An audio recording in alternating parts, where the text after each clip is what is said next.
You're listening to The Power Project. I'm your host, Brainy Voth, and it's my goal each week to inspire and empower you to go out and lead purpose-filled lives while owning your God-given power. One thing I'm super passionate about is being able to help women gain the clarity and the direction that they need when they're taking the next step in life. I work with women that are going through all different types of stages in life. Some of them are transitioning through programs where they're looking to push a reset button on their life, or they're looking to re-enter the journey of chasing their goals and dreams. In this conversation today, I had the honor of sitting down with a young lady who was looking to re-enter that journey of chasing her goals and dreams. And out of respect for her privacy and her personal story, I've left this as primarily a one-sided conversation that I think you can really learn from. I want you to grab your notebook, get a pen, and write down everything that I instruct her to write down in our conversation. Now, without further ado, let's jump right in, shall we? And I think that a good work ethic and being hardworking is so important. So when I do an interview at our machine shop for employees, literally one of the first questions that I ask them is, are you willing to clean the toilet? And that will tell me what type of employee they are in how they respond to that. I may not ever ask them to clean the toilet, or I may need them to clean the toilet, but the way they respond lets me know what their work ethic is. Right. I had one guy that was applying for a machine operator position, and I asked him if he's willing to clean the toilet, and he scoffed and said, I ain't going backwards. And I was like, bye, we're done here. Because listen, like, we own the company, my husband and I, and we have to clean the toilet when it needs to be cleaned. So that's where that hard work ethic comes in. And that tells me what type of employee you're going to be. If you're willing to do what needs to be done to get the job done, right? Yep. Then that shows me you're a team player. It shows me you have a good work ethic, and you're someone that I want to hire based on that. So remember that when you're in an interview. If they ask you something that seems a little like, well, I'm applying for a receptionist position, not a janitor position. Sometimes they're asking you leading questions to find out what type of work ethic you have. What type of an impact do you think that can make in your life?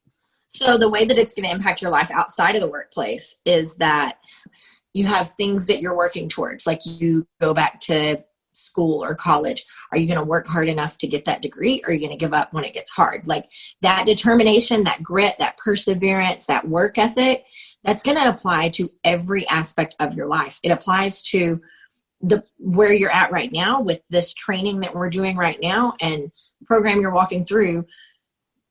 Your work ethic and your willingness to show up and put the work in is what determines your success in life, like in general, in anything that you do. I've told you before, my husband and I don't have degrees, but what we have is an unprecedented work ethic and determination and grit. And that is what makes the difference in succeeding and not succeeding. So hold firm to that character trait. That's an amazing one to have. Okay, so then when we have to start like making a plan for success, because I'm sure, you know, the cliche quote, like, if you fail to plan, you plan to fail. So you need to have a plan in action. That being said, a plan is not concrete. Right? A plan gives us an idea and a direction of where we're heading in life and lets us know this is the first step that I'm doing right now. I'm completing this business course that I'm doing right now. My second step that I'm moving into is I'm graduating this program. And then my third is employment and college, right? And so my fourth is my career that I'm looking to. My fifth is like my big audacious dream. So it's good to have that plan. But plans don't always go, you know, according to the way that we thought. I've heard people say when we make plans, God laughs. Like, I feel like that's really, really true in 2020. My plan that I had at 18 years old was not God's plan for my life, but that's okay. I still have those same goals, those same dreams. It just looks a little different. We get some obstacles, we get some roadblocks, and we learn how to pivot and evolve and dig in and turn an obstacle into an opportunity, right? Right. Okay, so the reason that we need to plan in the beginning is biblical. Proverbs 21:5 says, good planning and hard work lead to prosperity. but hasty shortcuts lead to poverty. Planning and preparation are evidence of using wisely what God has given us. The reason for planning is so that we know the most important thing that I should do next. This year, like every single thing that anyone has had to walk through this year has not gone according to plan. Nothing, right? I thought I was totally set up for my kids to start online homeschool until we realized like 2 days ago that their computers don't work for the program. So nothing's gone according to plan this year. That's okay. So I want you to remember that when we set this plan out, because you're a really determined person and you're really focused. So I want you to know that the plan that we're going to build here today and over the next few weeks as we do this course, if it doesn't go exactly like you plan for it to go, that's okay, right? Okay. But we're going to keep going. We're going to keep getting back up. We're going to keep walking and keep moving. When, as an example, have you ever not planned in your life and then experienced failure or an outcome that was less than what you had hoped for? I've done it because so we all have different personality types, right? And so sometimes even the ones who look like you think they're not planning and you think they're going with the flow and you're like, how are they just lucking out? How are they just getting, well, they have a plan. It's just different than what you and I do for planning. And it looks different than the way you would make it look on that surface, right? Oh. So my personality type is I'm an achiever. I'm a performer. That means I go hard all the time. I'm constantly like working for the next thing, the next level, right? But when I am unhealthy, when I'm in a bad place and I'm not like mentally, emotionally, and spiritually strong, I flip into that whole like, I'm gonna Netflix and chill. Like I'm gonna lay on the couch. I'm gonna eat some Cheetos. I'm gonna watch all the trash reality TV I can find. Yeah. And so when I was at a point in my life where I was really unhealthy, spiritually and emotionally, I did the same thing you did. I was like, I've planned everything my whole life, right? And it didn't work out. So what I let it do was the first time my plan got rocked, I totally was like, whatever, I'm going to go with the flow. Like you said, it was a horrible, horrible crash and burn experience. Like, I learned from it and I'm better, but now I'm able to recognize, all right, if I need to take a step back, if the plan didn't go the way I needed it to, like 2020 didn't go the way I needed it to, I could have given up and thrown the towel in and decided I'm not going to do it. But instead I took some time to get really deep with God and his direction for my life and where we were going next. So know that as our plan gets rocked, it doesn't mean we just give up and go with flow. It means we get really, really intentional about who we are, what God created us for, and where his direction is for our life and not our direction. When has planning ahead helped you accomplish something that you've wanted? If you wouldn't have planned, you wouldn't have gotten accepted to college because the plan incorporated filling out an application, doing an admissions interview, setting up, getting books and all of that. So that's when we have to plan. Now, one of the easy ways to help us is the SMART goals. Okay. SMART goals are a good, tangible way for us to break down our journey and planning along the way.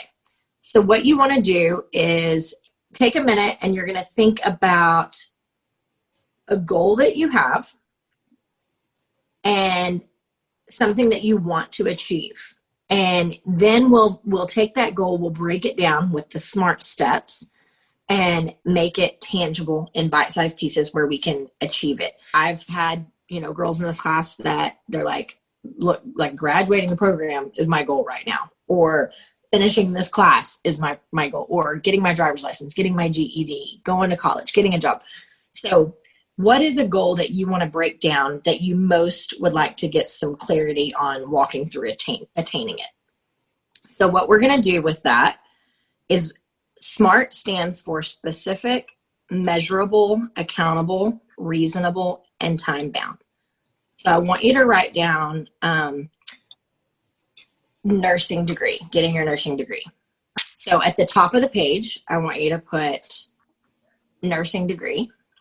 Underneath that, I want you to write specific with a dash next to it. So we know that this is how we're making it specific. So you said nursing degree. Why don't we get specific about what type of, because there's different levels of nursing. So are we going to be a CNA? Are we going to be an LVN? Are we going to be an RN? Are we going to be a nurse practitioner? Like, what's the specific piece? A lot of times I've seen women that they got their CNA and they started there, and then they worked up to being an LVN, and they kept working as a CNA and they become an LVN, and then they kept working as an LVN while they studied to become an RN. While they were studying to become an RN, they were still like being an LVN, making money, and then they worked as an RN for the rest of the time, working on getting their nurse practitioners. So a lot of my nurse friends seem to be in college for what seems like forever to me, because they just keep like leveling up. So you can decide what level of nursing you want to do, or even like what expertise, what area of nursing. Like, do you want to be a nurse, like an ER nurse, or do you want to be a labor and delivery nurse? Do you want to be, so let's write down labor and delivery nurse. That makes it specific. Okay. Okay. Now on Measurable, what we're going to do on Measurable is going to be figure out the first level of nursing certification that you need to have to be a labor and delivery nurse. Okay. On Measurable, we're going to put CNA. All right. So that's going to be like what we're going to work for right now, because if we're working to become a nurse, that's the first level of certification we can get on our journey while we continue doing all the other things.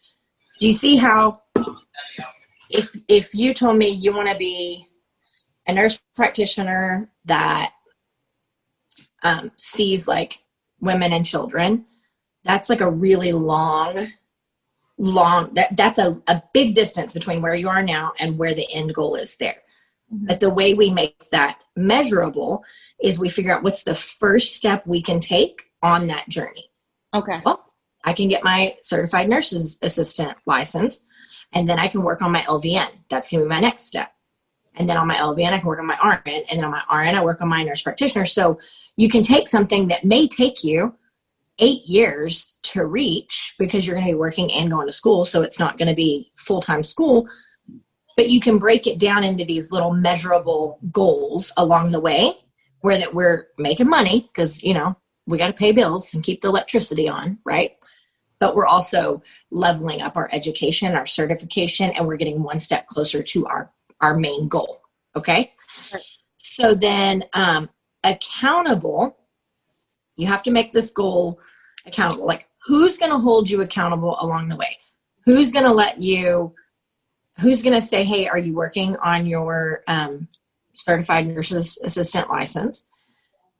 Are you working on the next level up? You're going to need to make sure that you have accountability along this journey. So right now, you have all the accountability in the world. You've got me, you've got housemates, you've got people keeping you accountable. You're going to have to make sure that you have a mentor along the way. And what I would do on this one to help with this goal, find someone that has done what it is that you want to do. Okay. Find someone that is a labor and delivery nurse. This is what a mentor is. A mentor is someone that has done what it is that you're trying to do and you want to do. I am the biggest advocate of mentors. Like, I literally, if I have something that I know I want to do and I don't know how to do it, I go find someone. It can be a stranger on the internet, and I send them a DM or an email, and I'm like, so I'm trying to do the same thing you're doing, and I'm not sure if I'm doing it right. Do you want to like have a chat with me? And if they don't, that's fine. I'm going to go find someone that does. Okay. Every single thing we've done, my husband and I both, in every single business we've started, we've gone and found someone that's done what it is that we're doing. And we've like talked to them, sat down with them, had conversations with them, followed them, watched them. Even if there's people doing what I want to do that I can't like access on a personal level, I follow their journey, right? I read their blogs, I listen to their podcasts, I watch their videos, I buy their books, and I'm like, okay, this is how we do this. So on accountable, I want you to put mentor, like find a mentor, and then find a mentor who is a labor and delivery nurse. And the reason that we're doing this, we're going to keep it specific, right? Yeah. We're not just going to go find a mentor who's a nurse because you have a specific goal in mind on your nursing journey. We're going to find a mentor who is the labor and delivery nurse. So that is the accountability piece. And this is someone that you're like, make sure that you can talk to them along your journey, even if it's 8 years from now. Make sure it's someone that you can shoot an email, send a message to, pick up the phone and say, hey, what do I need to do next on this journey? Mm-hmm.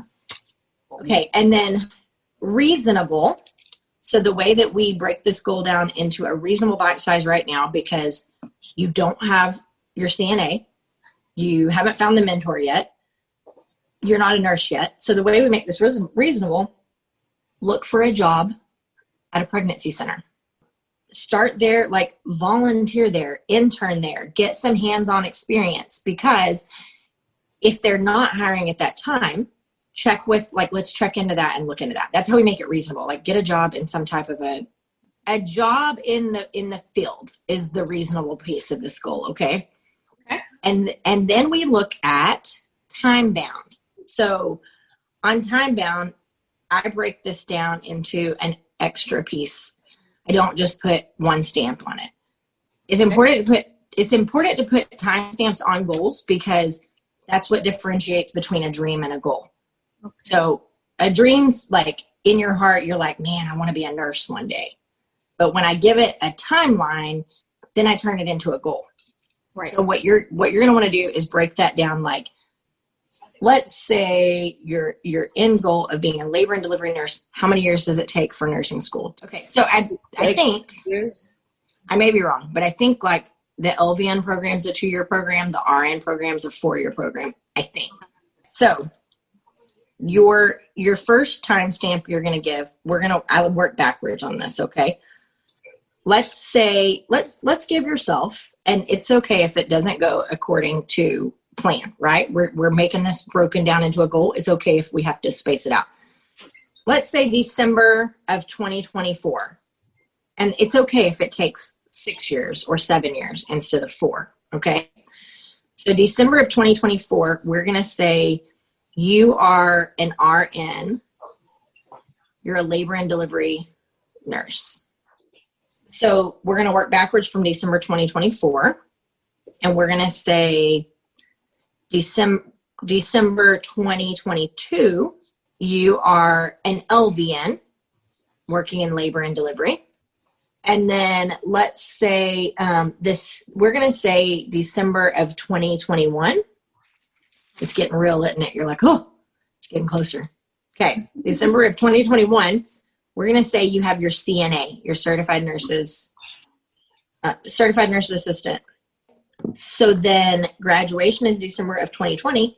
So that gives us, we're in August, September, October, November, December, 4 months. Okay.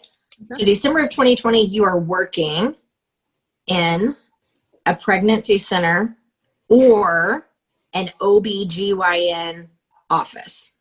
Because if you're doing medical coding and billing, you can get a job. How long does that certification take? Do you know? 3 months. So then this goes on our backwards timeline. You're on track to have these time-bound goals. So we've got December 2020, you are working in a pregnancy center or an OB/GYN office. Be specific about it, okay? Because I'm not saying that don't take a job at a doctor's office that isn't specifically like pregnancy and obstetrician and all of that.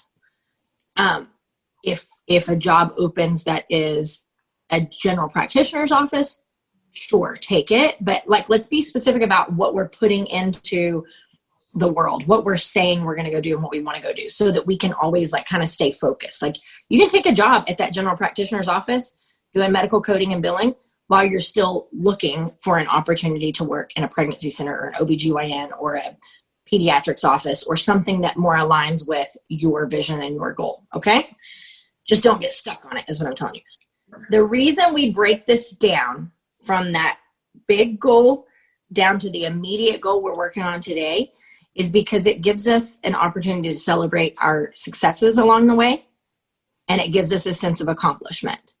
Instead of looking at, yeah, it's going to take me so long to to become an RN, right? Instead of being overwhelmed by that, we break it down. 5 years, 1 year, 90 days. And then you can break it down from that point. Like we're down to the immediate goal we're working on, right? You can even go into a month from now. What can you do every single day to get a step closer? Well, today I can call pregnancy centers, OBGYN offices, and start finding out what's required. Do they hire CNAs? Do they take interns? What can I do to get some experience under my belt in those areas? Okay. Hey guys, it's Maddie, Brandy's assistant. I wanted to tell you about the newest venture of the Power Project. Have you heard about the Power Hat Co? While teaching business to traffic survivors, Brandy realized the need for gainful employment that would attach mentees to purpose and provide entrepreneurial mentorship along the way. Combine that with her love of hats and the Power Hat Co was born. You're going to love these beautifully custom crafted hats. The Ambassador Collection is available for pre-sale now. These structured felt hats are wrapped with a hand-woven ikat bandana, topped with a custom feather, and have a leather band with your power word of choice that has been hand-stamped by traffic survivors in an aftercare facility. With an ambassador hat, you not only have a uniquely crafted symbol of power right on your head, but you can also wear it confidently knowing that each purchase supports the fight against human trafficking. Check out these hats with a powerful purpose at thepowerhatco.com.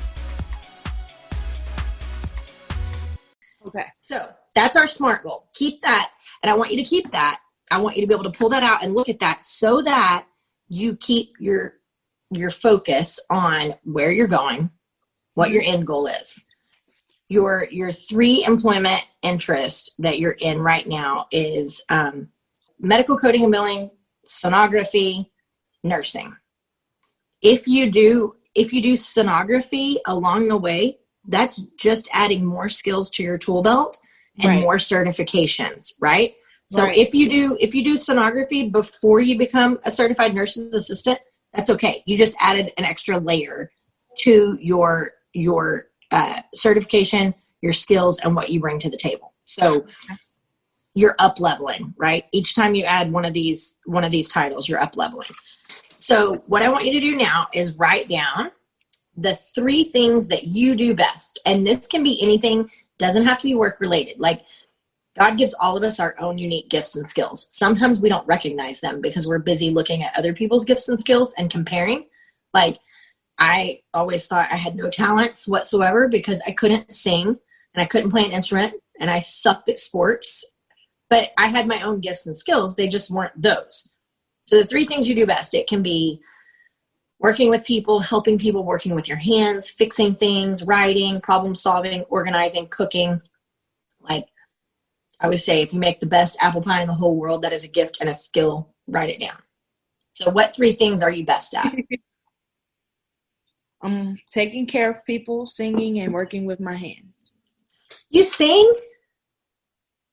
A little Can you bit, sing for me? Can you sing me like just a little something? No. Okay. Are you serious? I'm dead serious. Let's go. Okay.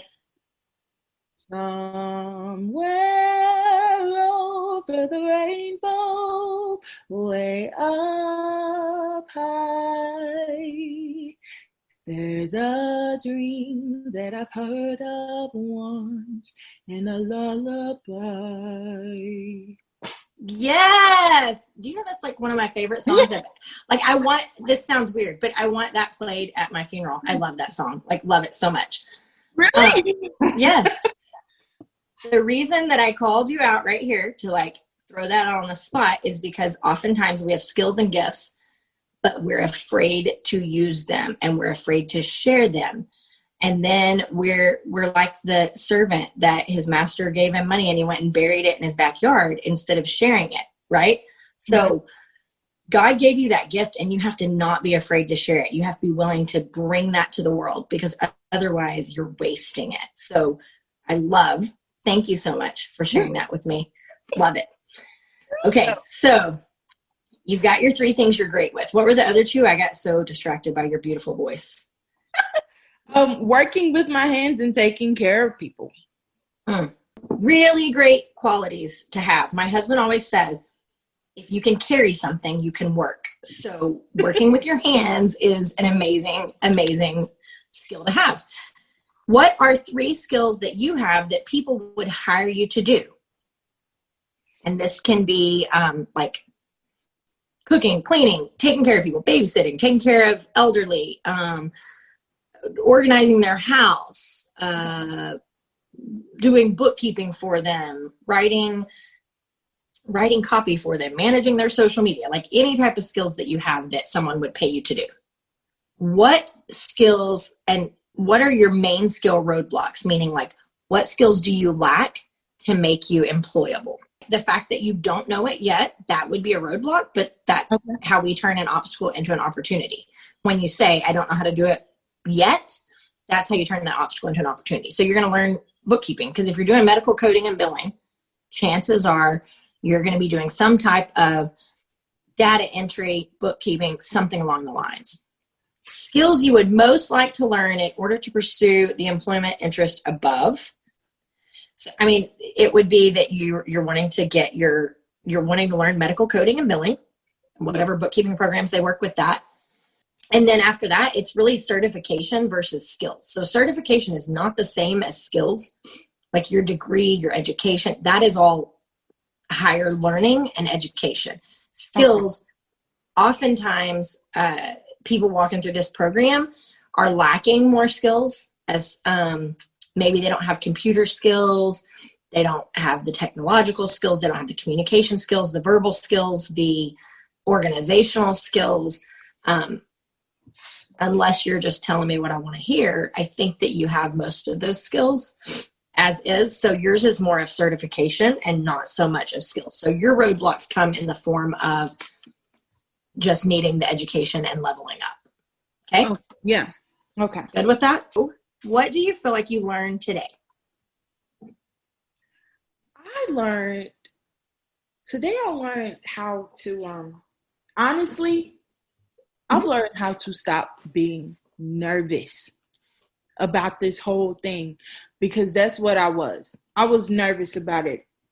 Like, every question is kind of like, oh my goodness, like, learning where to start is like a really big thing for me, because for a long time, I never knew where to start off at. So learning where to start and how to start is like a really big deal for me. Like, that's what I learned today. Learning how to start towards my career. So just so you know, that's literally one of the biggest pieces for almost everyone. Everyone in this class, everyone that I mentor in business, people that I train, people get overwhelmed with the big picture and they don't know how to start today. I mean, even people that are like, I want to volunteer at a nonprofit. I have no idea what to do. Well, your first step to that is Googling what nonprofits are in your area, right? It's taking action. It's taking that step forward. But when we take the great big goal and we put it into SMART goals, like we did today, and then when we make it time bound and we lay out the backwards timeline of what it looks like to achieve that goal, it becomes less scary, less overwhelming, and it gives us the confidence that I can take a step forward. So when you think about it, you might wake up tomorrow and you might be completely overwhelmed. And you're like, I can't become a nurse. That's too much work. I can't finish this program. It's too long. What you're going to do is you're going to shift your mind into, what can I do today? Right? Today, I can go do my homework. Maybe I think I can't graduate this whole class, but today I can do chapter 6. Right. Today I can go read. Today I can go do my devotional. Today I can go journal. Today I can make some phone calls and find out what it's going to take on this journey. Right. So knowing where to start is super key. Do you feel like that? What type of value do you think that brings to your life? Not even just your vocational journey. It brings great value, like a tremendous value to my life, because I've always been in situations where I felt like I just had nowhere to start and I didn't know how to start. So this is really good, for my life, like going down the road, because I know now how to plan things and how to start. Awesome. I know what it has to take. So how can you apply this to your life today? By making and keeping the goals. Yep, that's exactly right. When you feel like you're getting off track and when you feel like Satan's in your ear and he's telling you that you can't, you're going to tell yourself what you can do at that moment. And what you can do at that moment is pull out your goal list, right? And go review it and know that every single second that you spend believing the lie that you can't do it is one more second that the enemy, is holding you back from achieving those goals. Right. Friends, I hope that you gained some wisdom and insight about smart goals and setting plans while leveraging our own skills and gifts along the way. And if you did enjoy this conversation, I encourage you to go out and grab the Power Project book, A Journey of Purpose, where you can find more inspiration and motivation along your own purpose journey. If you liked what you heard today, can I ask a favor? Can you go write a review, rate us on iTunes? We'll take 5 stars if you're feeling generous. And then tell all of your friends about us so that we can continue to bring this show to you week in and week out. As always, I can't wait to chat with you next week. But until then, go out and live your best purpose-filled lives.